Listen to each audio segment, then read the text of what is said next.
Hello students, आज हम लोग classification of elements means periodic classification of elements का पार्ट 2 पढ़ेंगे, जिसमें हमने पहले पार्ट में हम लोग ने डोगरानेट क्लेट के बारे में और उसके एग्जांपल के बारे में, न्यूलैंड ऑक्टेट उसके एग्जांपल और मैंडलिस पीरियोडिक लॉ के बारे में पढ़ा।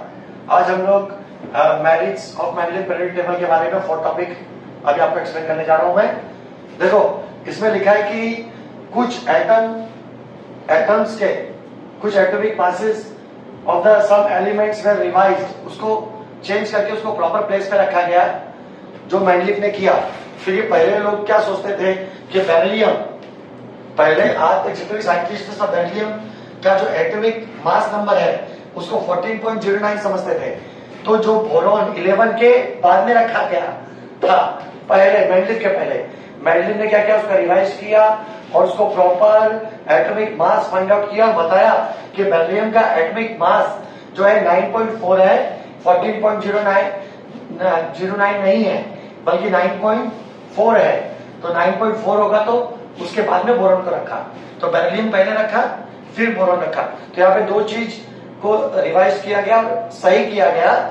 जैसे बेरिलियम 14.09 नहीं है, 9.4 है, और दूसरा पहले बेरिलियम आएगा फिर बोरॉन आएगा। पहले उल्टा रखा गया था पहले के कोई भी साइंटिस्ट के हिसाब से, लेकिन बाद में उसको सही करेक्ट किया गया। तो इसको देख लो, पहला मैरिट है, पहली विशेषता है, पहला विशेषता है उसका, ठीक है, इसको मैरिट बोलते हैं। पहला क्या है, atomic mass of some elements were revised so as to give them proper place in the periodic table. Proper place दिया। पहले क्या था, बोरॉन पहले था, बेरिलियम बाद में था, क्योंकि उसके एटॉमिक मास में कंफ्यूजन था। बाद में उसके एटॉमिक मास को करेक्ट कर दिया, 9.4 कर दिया, इसलिए बेरिलियम पहले आया फिर बोरॉन 11 आया। तो प्रॉपर प्लेस दिया। For example, the previous determined atomic mass of beryllium is 14.09 were change to give the correct value of atomic mass 9.4 and beryllium was, वापस लिखा देखो, beryllium was placed before boron. तो beryllium was placed before boron. तो ये पहला merits है। दूसरा देखो, Mendeleev skipped 3 vacant place in the periodic table. For example, for element which was not discovered till then. Mendeleev ने क्या किया, 3 एलिमेंट्स, मैंडलिफ ने क्या किया, 3 एलिमेंट जो पहले खोजे नहीं थे, जिसके बारे में लोगों को पता नहीं था, उसके बारे में 3 वैकेंट प्लेस रखा था, 3 जगह रखा था, ठीक है, 3 जगह से उसने छोड़ के रखा था ऐसे, और उसके नाम का भी उसने प्रेडिक्शन किया था और उसके प्रॉपर्टी के लिए भविष्यवाणी किया था, प्रेडिक्शन किया था। उसका पहले उसने क्या रखा था, एका बोरॉन, जो 3 उसने एलिमेंट्स के प्लेस को वैकेंट रखा था, खाली जगह छोड़ के रखा था, और उसका नाम क्या दिया था मैंडलिफ ने, एका बोरॉन, एका एल्यूमिनियम और एका सिलिकॉन। बाद में उसका नाम चेंज किया गया। बाद में साइंटिस्ट लोगों ने जब उसको खोजा तो उन लोगों को मालूम पड़ा कि हाँ, ये 3 जो प्लेस छोड़ के रखे हैं वो एकदम परफेक्ट है, और वो एलिमेंट का नाम चेंज करके उन्होंने स्कैंडियम, गैलियम और जर्मेनियम रखा। क्या रखा, स्कैंडियम, गैलियम और जर्मेनियम।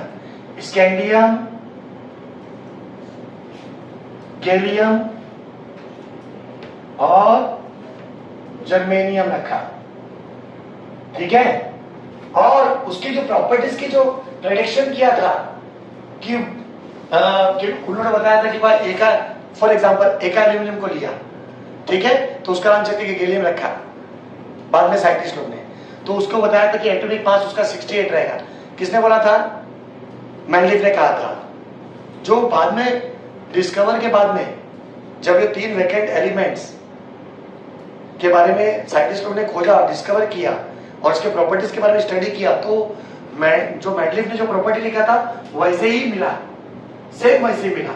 कैसे, जैसे एटॉमिक मास क्या 68 निकालता मैंडलिफ ने, बाद के साइंटिस्ट लोग ने बोला कि ये 69.7 है, तो भी आजू बाजू पहुंच ही गया है, लगभग राइट है। डेंसिटी क्या बोला था 5.9 रहेगा, वो 5.94 एकदम राइट है। मेल्टिंग पॉइंट बोला था लो है तो 30.2 लो ही है।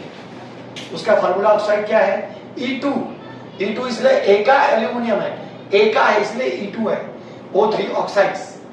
बाद में गैलियम उसका नाम रखा तो Ga2O3 कर दिया।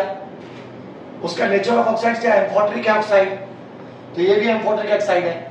तो उसके जो प्रॉपर्टीज का प्रेडिक्शन किया था बिल्कुल सही मिला। हम लोग पढ़ते हैं, याद करना होगा, ध्यान रखना। Manganese keep 3 vacant places in the periodic table of for elements which was not discovered till then। उस समय वो फाइंड आउट नहीं किया था। बाद में 3 unknown elements were given the name of एका बोरॉन, एका एल्यूमिनियम एंड एका सिलिकॉन। ठीक है, from the non neighbouring and मतलब आसपास जो एलिमेंट्स है, ये तीनों एलिमेंट्स आसपास है, and their atomic masses were predicted as 44, 68 and 72 by Mendeleev respectively. तो बाद में उसका एटॉमिक मास नंबर भी मैंडलीफ ने रखा था 44, 68 और 72, जिसमें से उन्होंने एक एलिमेंट्स को का एग्जांपल दिया है एका एल्यूमिनियम का, और बाद में उसका नाम चेंज करके यूरेनियम रखा उसका भी। अच्छा, not only this but their properties were also predicted। उसके प्रॉपर्टी के बारे में भी प्रेडिक्शन किया था किसने, मैंडलीफ ने। एका बोरॉन, एका एल्यूमिनियम और एका सिलिकॉन, 3 अननोन एलिमेंट्स जिसके लिए वैकेंट प्लेस रखा था, और उसका एटॉमिक मास भी बताया और उसके प्रॉपर्टीज का प्रेडिक्शन किया था। Later on thus elements were discovered, जब एलिमेंट खोजे गए तो असली में वो 3 टाइप के एलिमेंट्स के लिए वैकेंट प्लेस रखा था, वही उसी प्लेस पे वैसे ही 3 एलिमेंट्स मिले, वैसे सेम प्रॉपर्टी वाले, बस खाली साइंटिस्ट लोगों ने उसका नाम चेंज कर दिया and named as scandium, gallium और germanium respectively. And the properties of those elements matched well with those predicted by Mendeleev, और उसकी प्रॉपर्टी वैसी मिली जैसा प्रेडिक्शन हुआ था। Due to this success all we are convinced, सब साइंटिस्ट कन्विंस्ड हो गए कि about the importance of Mendeleev's predict table, Mendeleev के प्रेडिक्ट टेबल के इंपॉर्टेंस के बारे में सबको एग्री होना पड़ा। And this method of classification of element were accepted immediately, तुरंत सब साइंटिस्ट लोग ने उसको एक्सेप्ट किया कि मैंडलीव्स का predict table is very important. ठीक है, उसका प्रेडिक्शन भी बहुत सही, बहुत हद तक सही है। ठीक है, थर्ड मेरिट्स, तीसरी क्या अच्छाई थी, विशेषता थी merits. There was no place reserved for the noble gas in Mendeleev's original predict table. कोई भी प्लेस नहीं दिया है, कोई भी प्लेस मैंडलीव ने किसको, नोबल गैस को नहीं दिया था। तो तुम लोग बोलोगे कोई भी प्लेस नहीं दिया था, पुराने वाले मैंडलीव का पुराना जो पेरियोडिक टेबल था, ओरिजिनल पेरियोडिक टेबल, उसमें मैंडलीव ने जो नोबल गैस है उसके लिए कोई भी प्लेस नहीं रखा था। तो तुम लोग बोलोगे नहीं रखा तो विशेषता कैसे हो सकती है? नहीं हो सकती है, क्योंकि बाद में जब जीरो ग्रुप डिस्कवर हुआ, जब बाकी सब साइंटिस्टों ने खोजा कि भाई हीलियम भी है ना, नियॉन भी है, आर्गन भी है, ठीक है, helium, neon, argon, krypton, xenon, ठीक है, रेडॉन, ये सब क्या है, नोबल एलिमेंट्स है, नोबल गैसेस एलिमेंट है, इनर्ट गैस है, रेयर गैस है। तो मैंडलीव का जो पेरियोडिक टेबल था उसके बारे में इसमें कुछ भी नहीं था मैंडलीव के पेरियोडिक टेबल में, लेकिन बाद में मैंडलीव के ओरिजिनल टेबल को बिना डिस्टर्ब किए मैंडलीव ने एक जीरो ग्रुप बनाया और उसको जोड़ दिया कि भाई ये जीरो ग्रुप है, ठीक है, ये एलिमेंट्स क्या है, जीरो ग्रुप में आते हैं। तो without disturbing this Mendeleev original periodic table, उसको आसानी से उसको जीरो ग्रुप को अपने टेबल में मैंडलीव ने खुद सेट कर दिया। तो ये उसका विशेषता है, मेरिट्स है। देखो, there was no place reserve for the noble gases Mendeleev's original periodic table. However, when the noble gases like helium, neon, argon were discovered, then Mendeleev created zero group. यहाँ पे क्या बनाया? Zero group. क्या बनाया? Zero group. Zero group बनाया Mendeleev ने, और without disturbing the original periodic table in which the novel gases were fitted very well. आराम से फिट कर दिया उसको, मालूम पड़ गया? तो उसको याद करो, खाली सुनो मत, याद भी करो। जैसे मैंडलिव्स के पीरियोडिक टेबल का मेरिट्स था, मतलब विशेषता थी, उसी प्रकार कुछ डीमेरिट्स भी पाए गए। तो demerits of the Mendeleev periodic table क्या है? पहला, the element of cobalt, the element like cobalt, nickel have the same all number atomic mass, means same atomic mass number। कितना? 59 और 59। मैंडलिव पीरियोडिक टेबल में देखेंगे तो दोनों का क्या है? कोबाल्ट और निकेल दोनों का दिया है 59 59, दोनों का सेम दिया है। As the remainder there was ambiguity, तो ये ambiguity मतलब कंफ्यूजन है। जब दोनों का एटॉमिक मास नंबर सेम रहेगा तो किसको पहले लिखेंगे किसको बाद में लिखेंगे, ये कंफ्यूजन था regarding their sequence in Mendeleev periodic table में। तो पहला ये डीमेरिट है। दूसरा मतलब मिस्टेक्स है, isotopes were discovered long time after the Mendeleev periodic table and put forth the periodic table as challenge was posed in place isotopes Mandel's periodic table as isotopes have the same chemical properties but different atomic mass, means place for the place for isotopes is not given, means there is no thing between in periodic table of Mendeleev, means there is no nothing about isotopes in Mendeleev periodic table, but it is very important in science, such as hydrogen के पास 3 isotopes है, ठीक है? जैसे 11 21, यहाँ पे atomic number, actually atomic जो number नीचे होता है, एटॉमिक मास नंबर ऊपर होता है। तो ऐसे है, तो 3 types of hydrogen are there, so it is called isotopes, जिसका एटॉमिक मास नंबर अलग होता है, लेकिन एटॉमिक नंबर क्या होता है? सेम होता है। मतलब जेड क्या होता है? सेम होता है। जो एटॉमिक मास नंबर ए होता है वो डिफरेंट होता है, तो इसको बोलते हैं हाइड्रोजन, ड्यूटेरियम और ट्रिटेरियम। वैसे ही क्लोरीन का भी होता है 35 17, क्लोरीन 37 17, तो एटॉमिक नंबर सेम है लेकिन एटॉमिक मास नंबर डिफरेंट है। तो फिर ये भी आइसोटॉप्स है, उसके बारे में मेंडलीव ने कुछ भी नहीं बताया था, ये दूसरा डिमेरिट है। तीसरा, the rise in atomic mass does not appear to be uniform when elements are arranged in an increasing order of the atomic mass. It was not possible to therefore to predict how many elements could be discovered between 2 heavy element.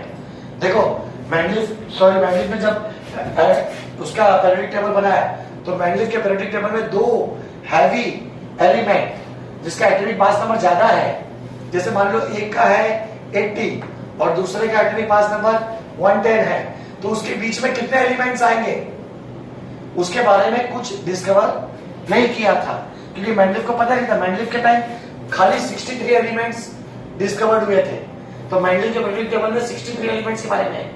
आज के date में 118 elements है, ठीक है? तो इसके बीच में जो गैप था एटॉमिक मास में जो गैप था उसमें कितने एलिमेंट्स आएंगे उसके बारे में मेंडलीव ने कुछ भी नहीं बताया था, तो ये तीसरा मिस्टेक है, ठीक है? Fourth, position of hydrogen shows similarity with halogen. Example, molecular formula of hydrogen is H2, like that chlorine is also F2Cl2, तो सिमिलरिटी है। हाइड्रोजन क्या है? H2 है, ठीक है? वैसे ही फ्लोरीन F2 है, क्लोरीन Cl2 है, ब्रोमीन ऐसे है, तो ये हैलोजन है, हैलोजन्स। तो हैलोजन्स, लेकिन हाइड्रोजन क्या है? फर्स्ट ग्रुप में है, तो हाइड्रोजन फर्स्ट ग्रुप में आता है, तो इसमें और इसमें कोई भी रिलेशन उसने नहीं बताया। यहां तक कि आज तक भी in the same way there is a similarity in the chemical property of hydrogen and alkali matter। अभी ये फर्स्ट ग्रुप में है, कौन?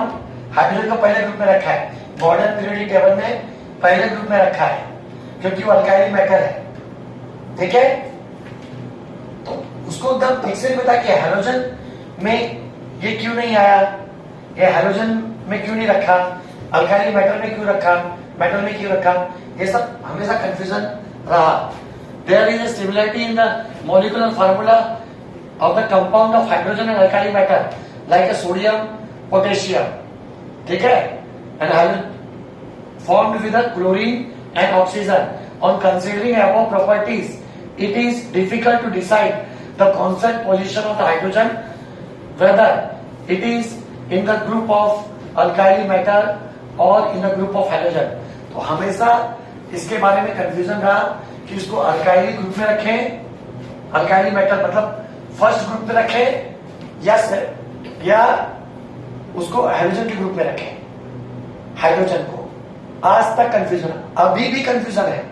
मॉडर्न पीरियोडिक टेबल बन गया और मॉडर्न पीरियोडिक टेबल में उसको हम लोगों ने पहले ग्रुप में रखा हाइड्रोजन को, ठीक है। लेकिन आज तक कोई भी नहीं बता पाया है हाइड्रोजन के बारे में कि हाइड्रोजन क्या है। हमने हाइड्रोजन को किसके नीचे रखा है, मॉडर्न पीरियोडिक टेबल में हाइड्रोजन को हमने फर्स्ट ग्रुप में रखा है, वो पहले ग्रुप में है। तो हाइड्रोजन के बाद क्या आता है, लिथियम, उसके बाद में क्या आता है, सोडियम, उसके बाद में क्या आता है, पोटेशियम, उसके बाद में क्या आएगा, रुबिडियम, उसके बाद में सीजियम, उसके बाद फ्रांसियम। तो ये जितने भी हैं फर्स्ट ग्रुप में वो सब मेटल है। और जो हैलोजन है, जो 17 ग्रुप है, ये फर्स्ट ग्रुप में है और ये 17 ग्रुप में हैलोजन है। हैलोजन में क्या है, हैलोजन में है फ्लोरीन, क्लोरीन, ब्रोमीन, आयोडीन, एस्टेटीन, ठीक है, ऐसे है। लेकिन ये सब क्या है, ये सब नॉन मेटल है और ये क्या है, ये सब मेटल है। लेकिन हाइड्रोजन क्या है, हाइड्रोजन को मेटल अल्काली मेटल में रखा गया है, लेकिन आज तक कोई बता नहीं सका कि हाइड्रोजन क्या है, मेटल है कि नॉन मेटल है। अगर ये नॉन मेटल है तो इसको हाइड्रोजन के उसमें रखना चाहिए क्योंकि इसकी प्रॉपर्टी में सिमिलरिटी है। अगर ये मेटल है तो बता दो कि मेटल है, लेकिन हाइड्रोजन को मेटल बोलता ही नहीं है। तो आज तक भी कंफ्यूजन है। तो बेचारे, लेकिन मैंडेलिव के डीमेरिट में इसको डाल दिया है कि मैंडेलिव ने नहीं खोजा।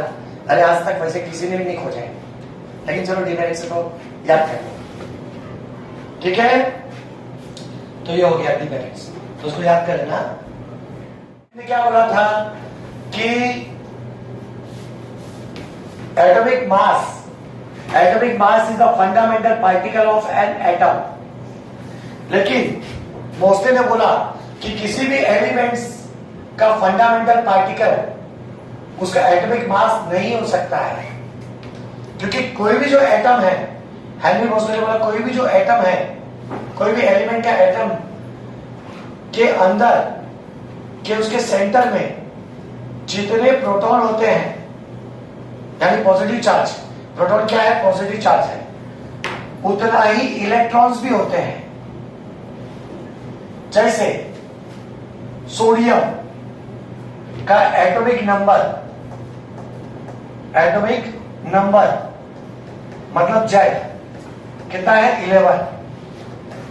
तो उसके अंदर प्रोटॉन जो है सेंटर में वो भी कितना है, 11। और उसके अंदर जो इलेक्ट्रॉन्स हैं, उसके चारों तरफ घूम रहे इलेक्ट्रॉन्स जो नेगेटिव चार्ज होते हैं, वो भी कितने, 11।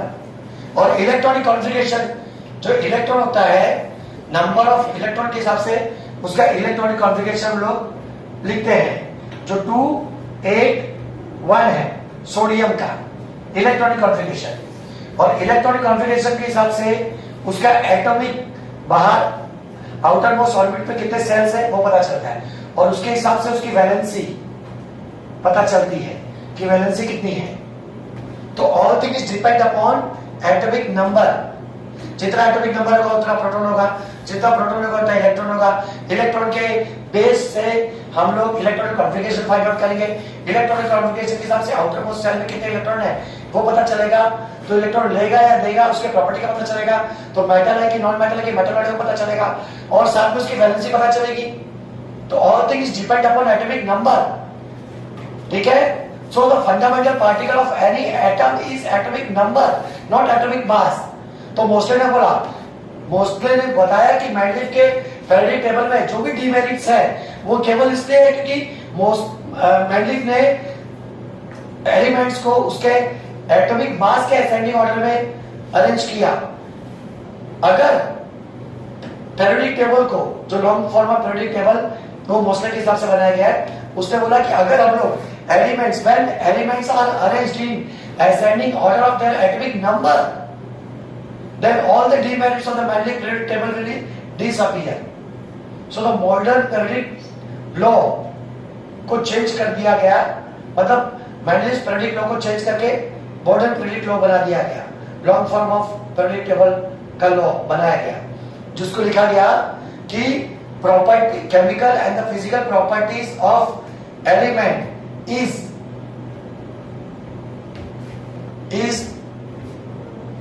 periodic function of their atomic number। पहले क्या था? periodic function of their atomic mass को चेंज कर दिया गया, periodically function of their atomic number means the chemical property and physical properties of any element is periodic function of their atomic number, change कर दिया गया। तो अब हम लोग मॉडर्न पीरियोडिक टेबल में जितने भी एलिमेंट्स को अरेंज किया गया है सब एटॉमिक नंबर के हिसाब से अरेंज किया है, एटॉमिक मास के हिसाब से अरेंज नहीं किया। तो उसमें कोई भी गलती नहीं है, मॉडर्न पीरियोडिक टेबल में कोई भी गलती नहीं है। मेंडलीफ के जितने भी डीमेरिट्स है सब डिसअपीयर हो गए और अभी हम लोग एटॉमिक नंबर के हिसाब से मॉडर्न पीरियोडिक टेबल में एलिमेंट्स को अरेंज करेंगे। तो मॉडर्न पीरियोडिक टेबल में एटॉमिक नंबर के हिसाब से करेंगे तो एटम के बारे में, इलेक्ट्रॉनिक कॉन्फ़िगरेशन और वैलेंसी निकालने के बारे में पता होना चाहिए। तो हम लोग अभी उसके नेक्स्ट पार्ट में पढ़ेंगे।